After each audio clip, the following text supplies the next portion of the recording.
គ្នាបងប្អូននេះគឺជាកាផ្លោកយើងបងប្អូនអរគ្នាណា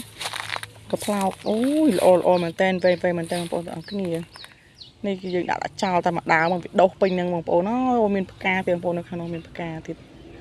ផ្កាវាទឹកគ្រឿងបងប្អូនទឹកគ្រឿងប្រហុកបងប្អូនអរគ្នាឆ្ងាញ់មែនតែនបងប្អូនអ្នកចូលចិត្តហូបគឺយល់អារម្មណ៍ហើយចំណែកធៀងខ្ចីស្លម្ជូរស្លម្សៅបងប្អូន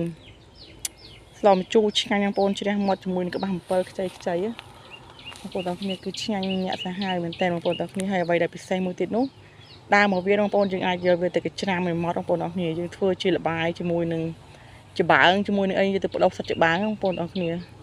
ល្អមែនតើបងប្អូនអាចសាកល្បងបានណាកច្រាំយកដើមវានឹងហាលឲ្យស្ងួតបងប្អូនទាំងរឹសទាំងអីហ្នឹងហាលវាឲ្យស្ងួតយកមកហើយយើងធ្វើការកច្រាំវាបងប្អូនទាំងគ្នាកច្រាំវាហើយទៅលាយជាមួយលបាយដាក់បដោះប្រសិទ្ធច្បើងអូយដុះល្អណាស់បងប្អូនទាំងគ្នាអើយខ្ញុំធ្លាប់ធ្វើឲ្យបងប្អូនទាំងអស់គ្នាវិធីនេះខ្ញុំធ្លាប់ធ្វើឲ្យគឺបានផលពិតបងប្អូនអាចសាកល្បងធ្វើបានណា